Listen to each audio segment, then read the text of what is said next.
And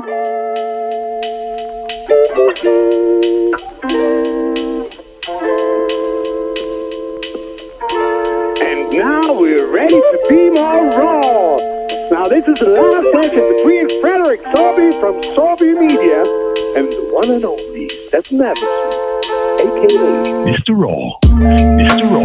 And Frederik Saabye. Raw business. Raw business. And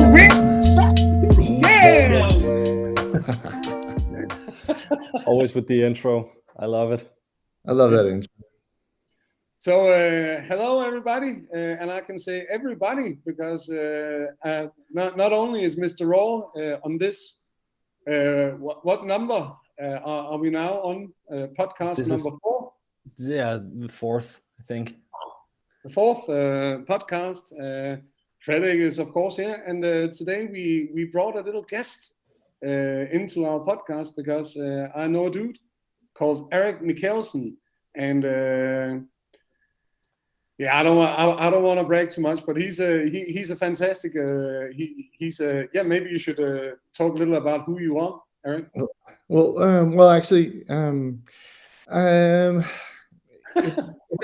gosh, what do you say to those kind of things? I mean, I always sort of a little hesitant about talking about myself, but originally I'm actually from Silicon Valley, but I've lived most of my life in Denmark. I have an international career as an astrophysicist and chaos physicist from Frederik Saabye with high energy physics and from CERN. And then for the past, 17 years or so, I've actually been working with startups and corporate business entrepreneurs with innovation and business models. So it's a kind of a step away, and you can wonder what is an astrophysicist doing with business. See Frederik's face now. He's like, holy moly! Yeah, I know. You said chaos physics. Yeah. You remember the guy from Jurassic Park? Life Will Find a Way. Yeah. That's okay. the thing. Wow. Okay. No, but I mean that makes pretty good sense that you're a chaos physicist that works with startups, right? Yeah. I mean, there's definitely something there. Let me put it this way: there are hidden patterns of how things unfold, and it's unique to every system, meaning to every business. And so the idea is really to find the premise.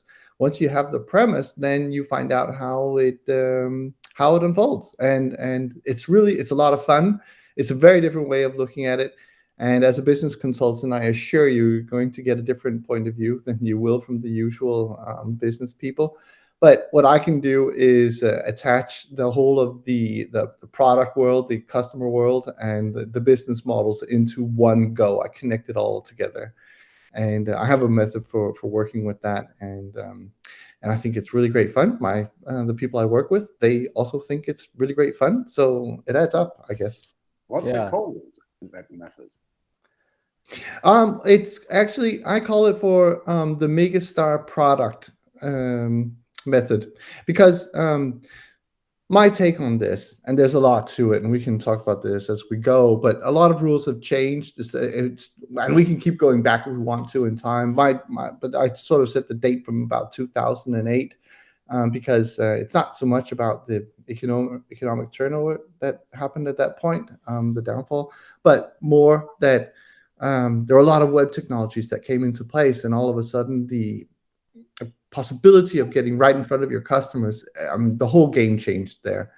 And so with that, everybody could all of a sudden start their own company, and everybody did. And over the 90s, it became a lot cheaper, and so many more came out there. And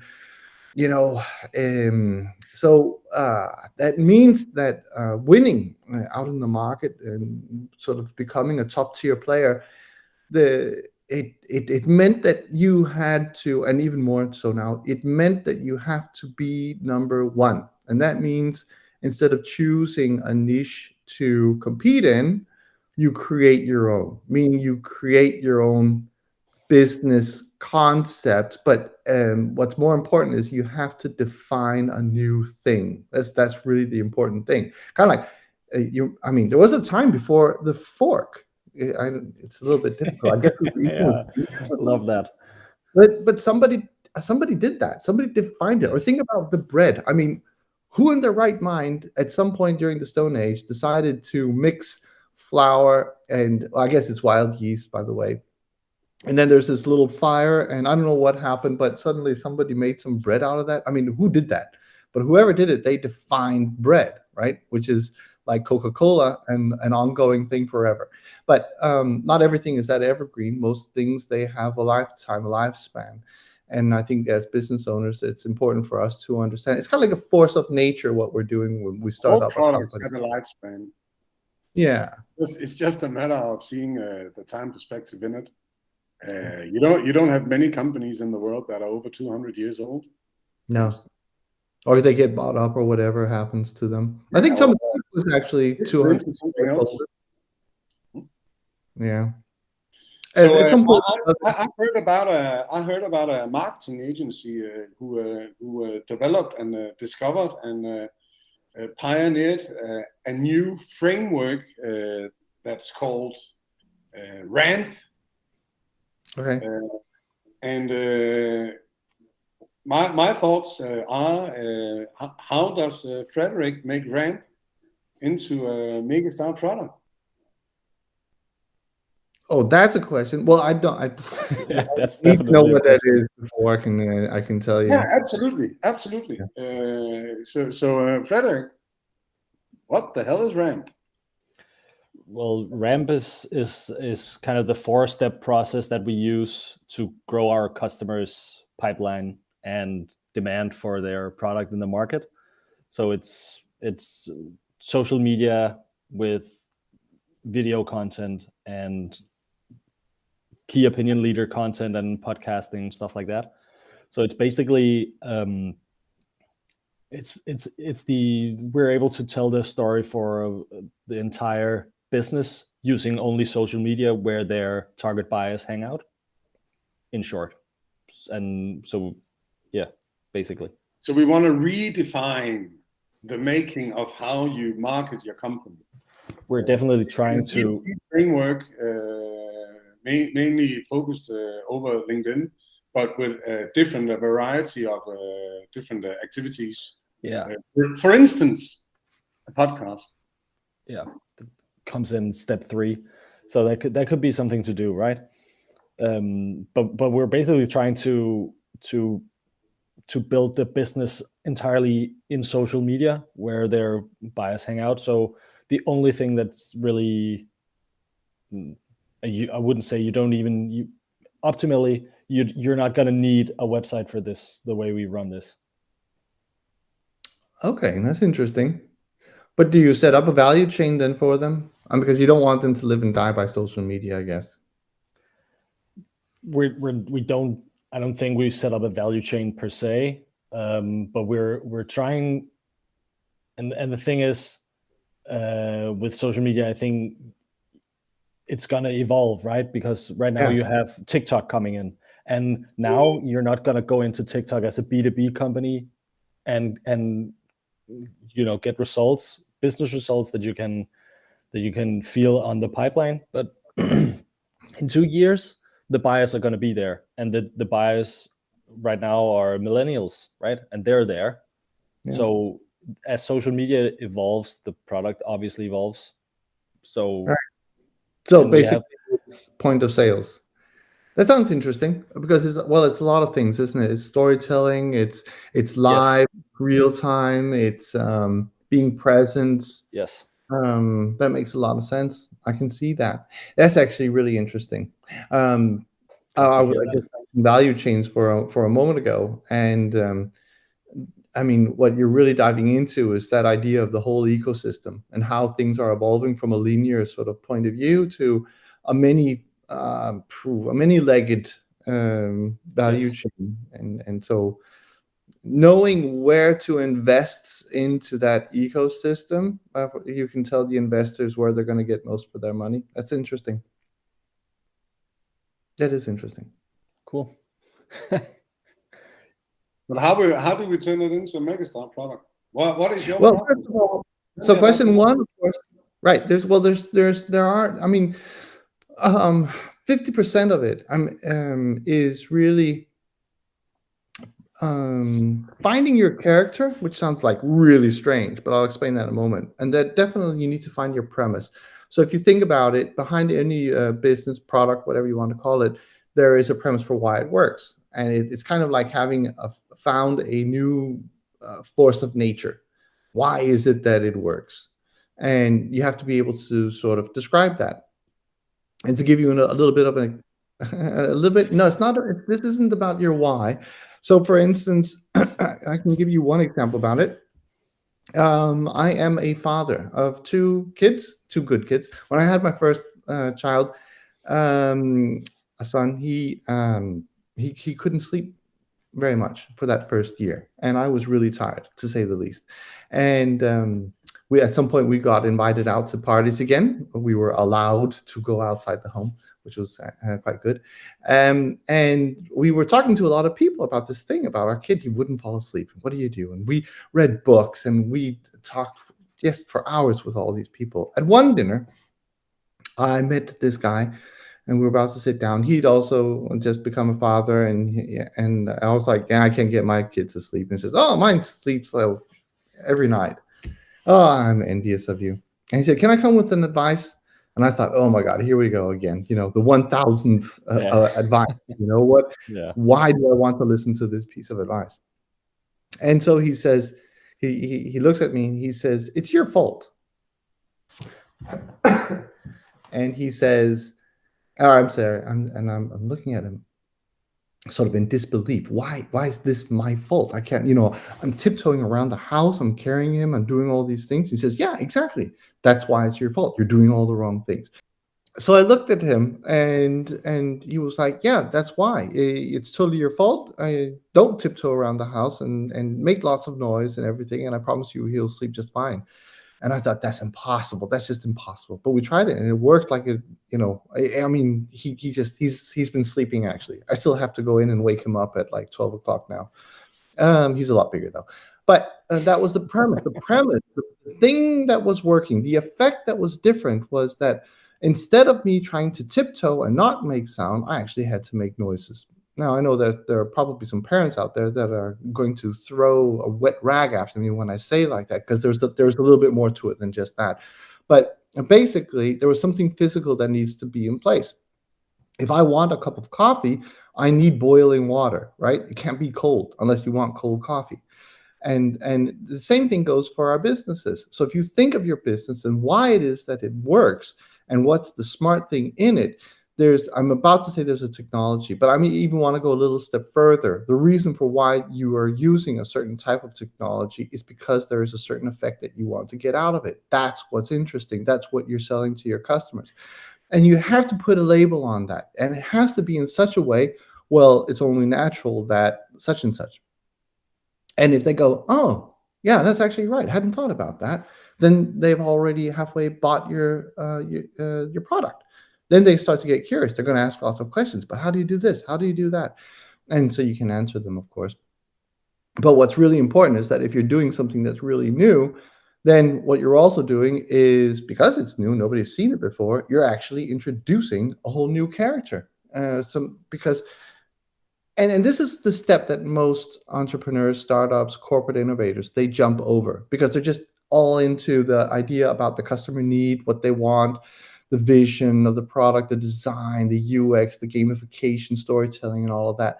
What they have jumped over and what they have forgotten is the fact that nobody has seen this innovation before, this product. So they think they can explain themselves out of it. But what needs to happen is the product. The first time that somebody looks at the product, that product has to explain to the customer who it is. There's a personality to it.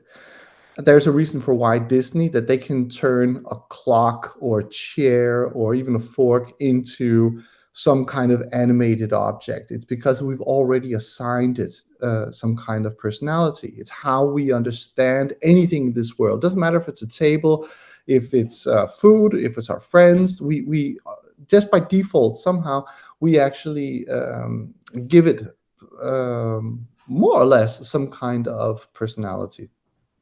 And so it is by that personality that we understand anything. Look at a small kid. So they walk around on the street, right? They're like 2 years old or 3 years old. And they're like, what's that? And what's that? And what's that? And they keep asking this question. It's how we understand reality. That's a bird. A bird? Don't know what a bird is. It flies. Whoa, mom, look at that. It flies. And so, and it could be a cloud. Cloud, I mean, don't we sometimes see images of a cloud where it's like blowing wind and we give a face to it? I mean, even the moon has a face to it. We can't help but do that. And so my question for your business is, what's your character? The one final example, if we go to Pixar, we can take all the big giants if you want to. It doesn't matter if it's Twitter, bird, right? Tweet, Google, Amazon, they all have a character that we're buying into. Apple, you got to kind of go there. People don't know why it's called a Macintosh back in the day. Strange, isn't it? How do you design an Apple computer? It's the type of apple. It's an apple sort, and because I think the story, the legend is that Steve Jobs, he loved apples and especially Macintosh apples. So it's of course called Apple, right? I'm sorry, Macintosh. Anyway, so what's your character? I mean, Pixar, they chose a lamp that was playing with a ball. I mean, what's that? But it works. Everybody got because what they wanted to try and get through is that with this 3D animation engine, which Pixar really is, to be honest, if you look at the technology, what we can do with this that nobody else can do is animate things in such a way that people will get emotional. That's like huge. But how the heck do you explain that? You can't. You have to show it. Then they get it, right? So it doesn't really matter which Pixar movies you've seen. They all do it. They keep doing it. They made fortune of it. There is a fortune in knowing what your character is. So those are the two things. That doesn't count because that's also Steve Jobs. Say it again. I'm saying Pixar doesn't count because that's also Steve Jobs. It doesn't matter. As I said, Twitter, Google, the local. I have a fish. Somebody I buy fish from every now and then here in my little city. It's a little car, but people are. I mean, they travel from all over Copenhagen to buy fish from this one dude who sells fish once a week, every Thursday. And the reason why he does that is because that he has become famous for his fish salads. And so he's the fish salad guy. It just works. There's not really much to it. So that's my question. But it takes some time. So it's hard to figure out what your character is. But it's even harder to not know what your character is. You will struggle for years. Can you build a character based upon the person in the company? You can. I would more likely say there's going to be more than one character, and it's okay to use as many characters as you want, as long as you know that's what you're doing. But more often than not, there's going to be what I call a grand character. It's going to have something to do, a connection between the product and the world that the customer likes. Steve Jobs is the easiest one to use because it's just so big, but it's also the forbidden example because it feels like nobody else has kind of done that since. But for instance, I bought a coffee mug. I can't show it to you though, but a coffee mug from a company that is using clay in such a way that it saves the earth. And I thought I gotta have that mug because thought the story that they came with was just really nice. But there's more to it than just the story. How does a coffee mug connect to saving the world, right? But it was so elegant the way that they did it. It was really cool. I can't show you the mug because it's somewhere else than here. But that's the point. You have to be able to somehow connect the customer, and this counts even more today than it did for even just a few years ago, because so many people are now starting up their own businesses. You must define a new thing, or you will be invisible. That's not fun. And in marketing, everybody's a ninja. You're right, and that makes them invisible. Okay, so I mean, one all ninja, of them are ninja. Thousands of ninjas, right? They all have those stupid swords and banners around their head. I don't know one from the other, right? Then somebody calls himself for a gorilla ninja. Then he sticks out, right? Gorilla Ninja. What is a gorilla ninja? I mean, what's Ninja Turtles? That's a character. Yeah. But that's only to give it sort of a recognizable idea. You want the character because it gives you the characteristics which So the you can customers relate to. are aligned with. You were saying? So, yeah. I'm saying so you can relate to the company. Yeah, need you a character want to to relate to. you want to get to the point where the customer starts to anticipate, when I interact with this company, what is then going to happen? So, Gorilla Mr. Ninja will come out of the closet. Yeah, you have a company called Be More Raw. So I know that when I interact with you and it has to do with market fitting, that this is a more raw way of getting a market fit, and that immediately speaks to me. So there is a way of it explaining without having used any kind of words whatsoever, just in that character. It's a way of explaining to your customers, what is this actually about? It gives that instant recognition. So that's the important part. To repeat myself, the premise gives I'll the find my customer some kind of a trust to the product. Yeah. That's cool. But how do I find my character? How should Be More Raw find their character? Because what I have been doing, and I haven't been doing it on purpose, but turns out that I, for many years now, have been doing raw stuff. And at some point, a few people started calling me Mr. Raw. Frederik is one of these guys, which is I suddenly became a character being Mr. Raw. It wasn't on purpose, but is that a kind of character you want in the company? Because, for instance, Virgin, the Yeah. character of Virgin, that's Branson. Yeah, that's a brilliant example. Why the heck did he choose Virgin? That's brilliant, isn't it? I remember being in London at the time, and there were Tower Records, right? And there was this Virgin logo everywhere, and I thought, what is this? Virgin Records. It turned into, but it's just brilliant because that was his thing. It had to be Virgin because that was his way of saying this is new, spectacular, different, right? And it worked. So how do you find your character? Well, this is really interesting. The process that I tend to use, and there's different ways that we can do this, but I just want to tell you this one. But I think it's the best one of them all, the best one in the book. You want to think of the result that your customer wants, that you want to think of your customer as a business. So they might have a business with a product, but you want to think of your person as a business. They're trying to achieve something. So they're not really buying your product. What they're buying, and this is something that people, they keep stumbling over, which is really funny, is that they're buying progress. So what kind of progress do they want? And here's where the character comes into it. As they achieve that progress, the results that they want, they turn into somebody else. So you kind of want to step that back. So you who is offering something to a company, B2B or B2C, doesn't really matter. Today, from 2022 and onward, what you are doing is you are helping your customer to become the person they really want. Now, this is what we call high-end values. But from today and onward, they're not high anymore. This just, I'm about to say mediocre. It's nearly so what? It's what everybody has to do, and it's even how we have to do what we're doing.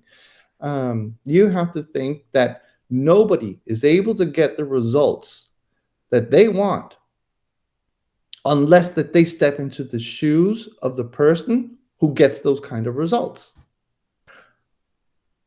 Then you frame who that, my customer, once they get what they want, let me extrapolate that a little bit. Let me play with it.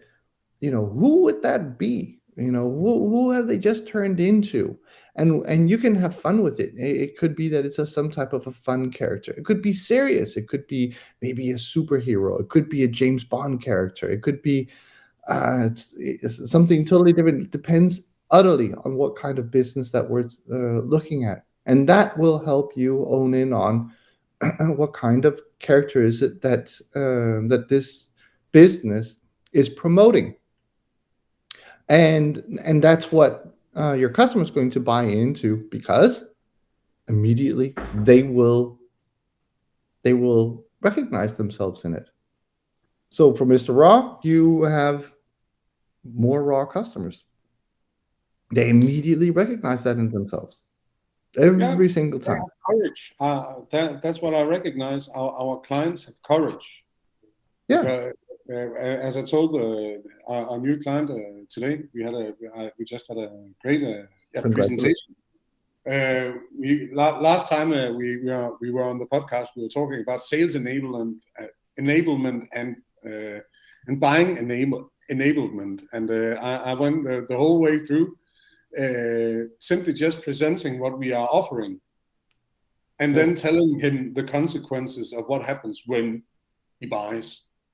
And I told him, you have to be courageous, because I will tell you one thing is for sure, and I know myself because I did it twice already. It hurts. The raw reality hurts, because the reality is almost never what you believe your reality is. So it's a war going on in your head when you actually realize what real pains your clients have, what your market-driven value proposition is, the real reasons why your clients are buying from you. Businesses are closed because of it. I've seen it. I know what you mean.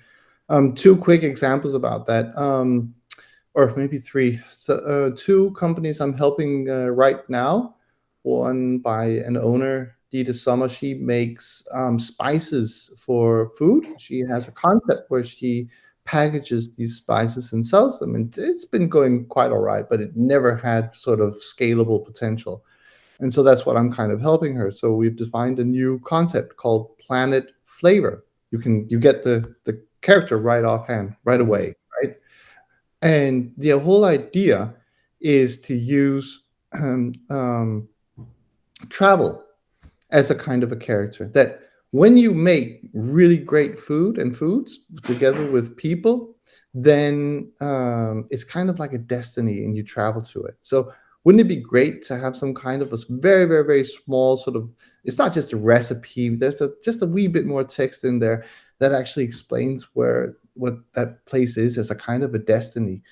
So you're not just mixing a bunch of stuff together, but for those people who want to make a dinner that people they remember as a great experience, then that's what they're going to receive here. And suddenly things. Also, why you go into a restaurant, one thing is food, but half of it is the experience, if not 80%. And I'm pretty sure, without having looked ever, but if we look at some of the best restaurants in the world, they have a terrific character. I am not in doubt about it. And I think that it's in their concept of what their foods are that you're going to find that.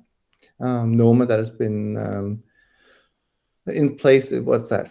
What is that called? The world's best restaurant for several years in a row. They have this idea that they will take the same dish and they will never say that same dish ever again the same way that you got it. And it will always be different, but it will be called the same thing, but they're always changing everything. So I think that's pretty funny that you can do it that way. Another character, just to give you an idea, one of the people companies that I'm working with, Data Inc., is a company that works with big data. And they're very good at it, and they have had a dreadful time in explaining to anybody why it is that they're good. They have one client, and that's it, just that one. And they know that that's a dangerous position to be in. So how do we get one? And so we found out what their character was, and it was James Bond, of all places. It was MI6, and having there's a whole world to it. But basically what it comes down to is that the CFO, when they're looking at the kind of solutions they want, to forecast where their business is going, they want kind of that Q experience that they can go to a company and sort of choose all the great, Aston Martin kind of gadgets and whatnot to work with their own business, because they know that if they are able to up their business and next level again, that's just going to bring everything, at a next level. And so they did that, 3 months ago? No, wait a minute. It's all the way back in October they did that. I think by Christmas, I got an email from them that where they called an emergency strategy session because they had gotten so many customers that they now needed to talk about scalability. What do we do? We're having total overload. We don't know what to do with all these customers. It speaks to people big time. So you want to do that. You want to find out what your character is. So is this character some sort of representative for your business, or is it just the starting place for all communications, or how should we look at this? Yeah, exactly. As the starting point for all your communications. Another exercise I often use when trying to find out what kind of character this is what if there was a switch on your product that when you turned it on, all of a sudden it would become intelligent and it would start talking to you and it would begin to tell you who it was. And that's really what the whole game is about. It's your customers are looking at it and they get it's a what, right? It is a what. It's a marketing agency. It's a what. And I am going to buy that what. So that's fine. And we've been brought up to ask our why. Why are you doing that business? And I'm doing it to save the world, or whatever it is. Doesn't get you very far as I'm concerned. It's important though. I think there's some great marketing values that you can use. But from my point of view, I think what's really going on in the customer's mind is they're looking at your product and going, who are you? And it's great to be told I'm a ninja. That's great. I got 17 ninjas I can choose from. Which one should I go for? Right? How do you get from there? And so that's what the character should really answer is who are you, and thus what can I expect of you as a customer?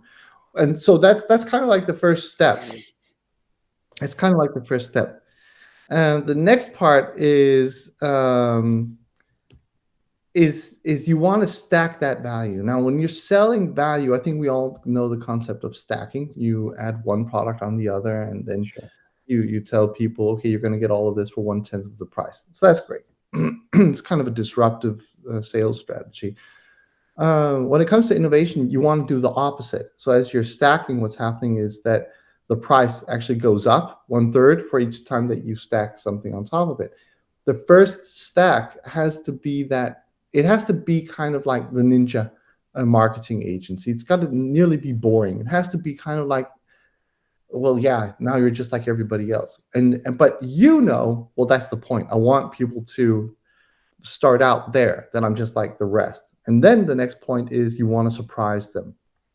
You cannot do that without knowing what your premise is, because you have to be able to extrapolate what your premise is. So if you're a marketing agency, and Frederik, you were working with social media live and being in lots of different places, and some future trends in terms of what's up next social media wise and where to be for any given business, I am assuming you have a whole sort of sequence and step process for how business can be onboarded and find out where, so an 80-20 sort of idea where they're going to get their results and so on, right? Yeah. I could ask you, so why does that work? There are about 1,000 people out there who could do the same. So what is it that you're doing that's different? That's the differentiation question, right? That's a trap. You don't want to answer that. What you want to do is go the other way around. You're saying, you want to say, we're not necessarily different at all. We're exactly like everybody else, just like everybody else, right? Boring as hell. But ours work because we have a superpower the others don't. Here's what it is. And then you have to be able to tell what that is. And that will then differentiate you. Get it? Yeah. And that then also with it, so we have the superpower, right? Say Superman. I can fly. Okay, that's cool. That's the superpower. That's Batman. fine. Yeah, well, no, let's stick with Superman for now. So he can fly. So I'm going to give you a few of the surprises that comes with being Superman, right? I can fly around the world 8 times in a second. I can fly through buildings. I can fly and I can catch trains, and I can do all. Those are the surprises that comes with my premise.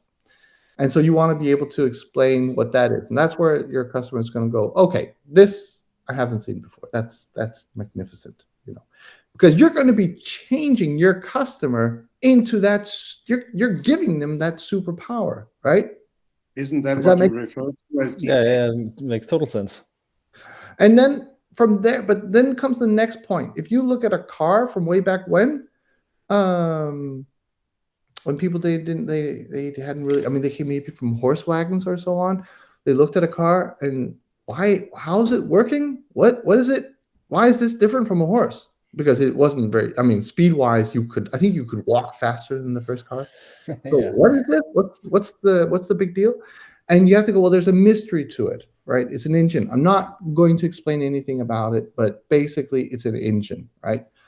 But then comes the next point, which is super interesting, especially when we're talking about Megastar products. And this is something that all Megastar products they have. They have keys and a controller. Somehow it could be just something as simple as an app, but I'm sitting in front of my computer here. When they introduced the personal computer, what they did was they took the typewriter keyboard and they put it onto the computer. That's the controller, right? If I go to my TV set, it has an on-off switch. Very, very simple. If I go to my refrigerator, it's the door. That's kind of the controller, right? It opens up and closes it. I would say that it doesn't really matter what kind of appliance that we're looking at human beings have made. It's going to have some kind of keys to it and a controller one way or another. It puts us in the driver's seat. It puts us in control of it. We get to use it the way that we want. And as such, that makes it into a kind of a gamification. But what happens with it is you get a lot of intrinsic value that you can't get from the options that you have so far. So what happens is you look at what you've been choosing so far, and then your customer is going to go, holy shit, what is this that I've been choosing so far? That's really bad, and their status goes down. Immediately they discover that, they feel like they've been left, in last century. Somebody forgot to take them along. Now you're coming around and you're their exit strategy. Nothing's bigger. Nothing is bigger. You just save their day because they understand the difference between where they are and where they can go. That's changing who they are. That's giving them progress. And that's really what they're paying for, much more than anything else in the world.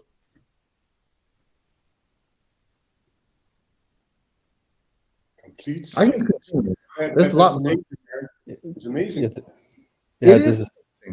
It's really funny because what people they often do when they're selling things is they go tangible. It's got to be understandable. People have to understand what it is that we're doing, and so they use ongers and ongers of time explaining and explaining and explaining and explaining, and they're totally missing the boat. And when you do that, you just become another ninja, another marketing ninja, and the price goes down, down, down, down, down, down, down. And it's because everybody has chosen the niche that they're trying to compete in.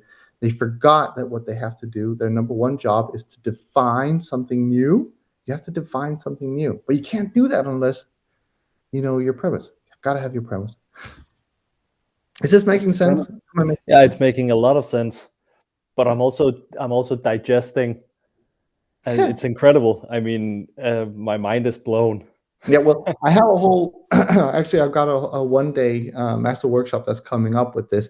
In fact, that one-day master workshop is 4 weeks. So I give people one thing to do each week, just one thing, just that one thing. And I kind of like summarized it all right here. It's incredible. Yeah, and it ends up with a whole live day where we go through it. I have a spotlight session where I talk individually with each company. We start off with those who come on board that they get to go to a base camp. So I'll assemble everybody there, and we sort of go through each other's programs and companies' ideas, where they are. They get to know each other. Some like to work in teams, some like to work by themselves. There are some who don't want to be known that they're part of this whole thing. They like to be incognito. That's also perfectly fine, each to themselves.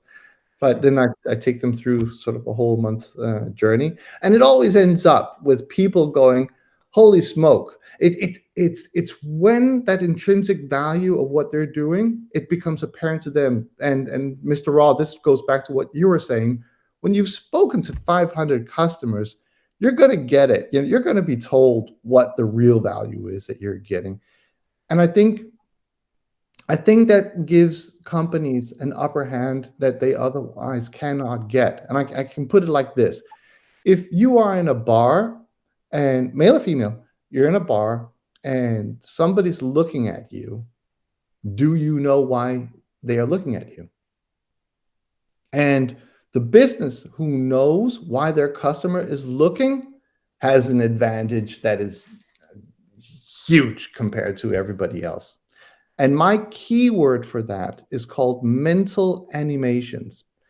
And so this, and it's simple. This is really, really, really easy, because it's just, when we're talking about storytelling and gamification, this is really what it is.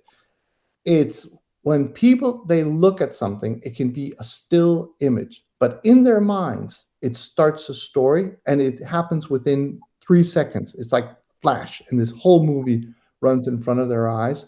They don't even know it happened, but it did. But it tells them the story of what they can expect from this company. So when you are able to give a company a mental animation, you know how it's designed, how it's constructed. How would my mental animation be for Be More Raw? Well, we're going to have to talk about that later, sir, because that's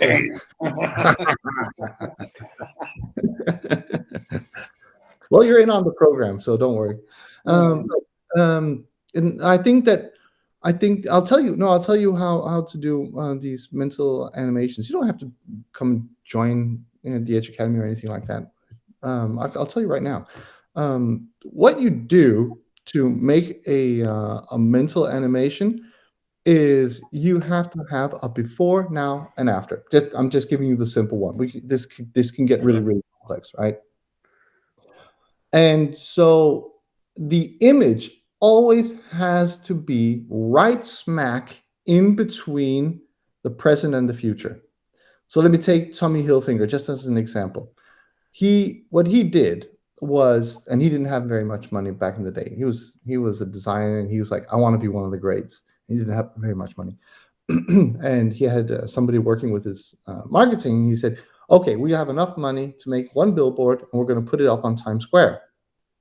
And please forgive me, I don't remember exactly what's on that billboard, but it did have a set of designer names that we already knew. So it would list them. It listed them, this designer, that designer, third designer, fourth designer. And then came Tommy Hilfiger's name and said, and now we have Tommy Hilfiger. And it had all his colors on it. And everybody was like, who the heck is Tommy Hilfiger? We have no idea who that is. But they knew the other designers. And so that hit where people were. They knew the designers that were already there now. And now they went into the future. That was the mental animation. It took them into the future. Now there's also Tommy Hilfiger. Whoa, that's a new future. Wonder what that is. I'm going to go get some of his clothes. If he's got the balls to do this, I'm getting some. And that's what happened. The rest is history. And but where does it come from? And that's part of the construction. Who was Tommy Hilfiger before? He was a nobody. So that's why that billboard actually worked. If we already had seen his name tons of times on social media and on TV and everything, and he wasn't really taking off, and he was like a wannabe and everything, and now he put up this billboard, everybody would have turned their backs on it and say, oh, here he goes again. He's trying again. He's trying too hard. We don't want to see that. But because he was totally nobody, that becomes part of that mental animation. I have no clue who this guy is, but now he's one of the greats. You see what you see that? Yeah. So you have to so that's how you put these mental animations in place in people's minds, is that you have to have a sense of where they're coming from. And if you think about it as a race, then there's a finish line, which is somewhere in the future. You have to articulate what that is. That's important. You have to know what the finish line is. What does that look like? And if you can tell your customer that, and that's something worth to them, they will stick by you like glue. And so that's the ball game. That's what you have to do. All right, easy peasy. Yeah, sounds like an afternoon days of work. There's something I wanted to ask you with regards to the character, right? If we can go back to that. Sure. So are you just with this big data company you mentioned, they were James Bond, right? Right. Did they sit in their boardroom and figure this out? Or is there some? Yeah, that was a result, I think, of what was that? 4 meetings. Mm-hmm. I mean, I gave them a bunch of stuff to do, and we met up. I checked their progress, and then at some point we started collecting data. We had this whole day. It's kind of like on that 4th day where you're okay, now we're going to figure it out. Today we're going to figure out what is this character actually like. And it can happen before. It just really depends on the company. And for some companies it can take even longer. But there is a day where you go, okay, today it's going to be, we're going to figure out what this character is. And it's kind of like taking up binoculars and looking at something that's really far away, and you're trying to get it into vision. You're sort of, what is this? What is it? What is it? And basically, I think the process at that point, to make it short, was that we found out that they made a lot of cool technologies, very much like Q in James Bond movies does.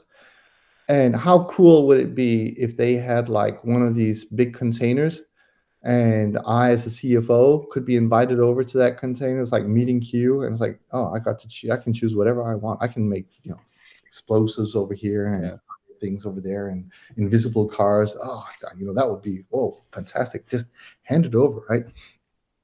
And it gave a framework to be able to speak into, and they're using it today. I know actually. I was to a meeting last Friday, I think, where we were talking about their strategy, and they just had another customer meeting, and the CEO said, I'm so bold now. I just call them for 007s.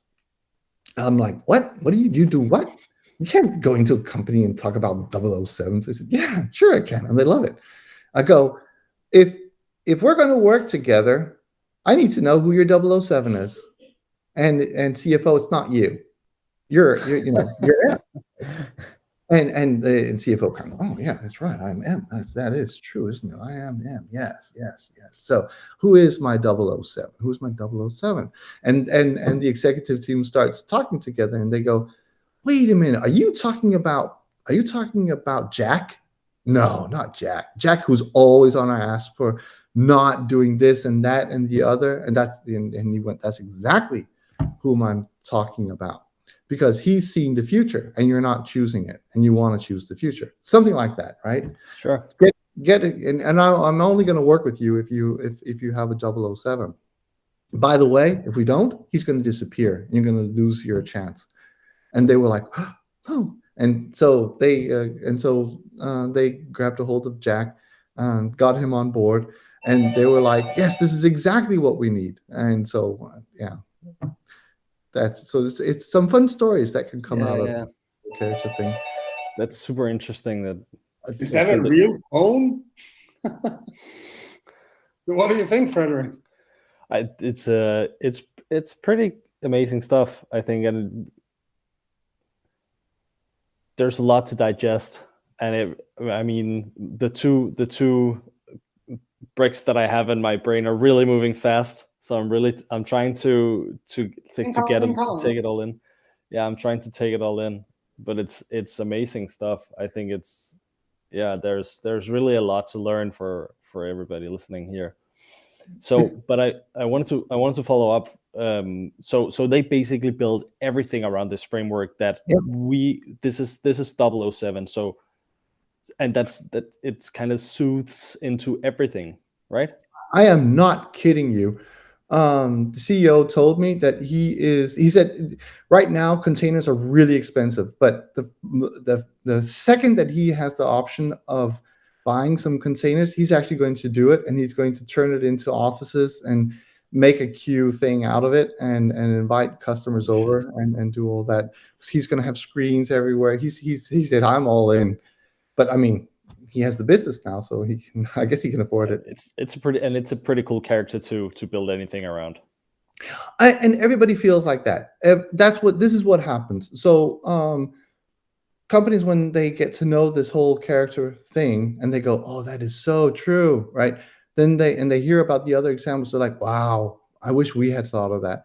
But the thing is that you will too. Once that we kind of find out what kind of character that you have, then it becomes something you're like, I'm all in on this, because I'm not going to say there's something personal about it for the business owner, but it just fits so well with everything that the business is trying to accomplish and the customers that are there, the world they're trying to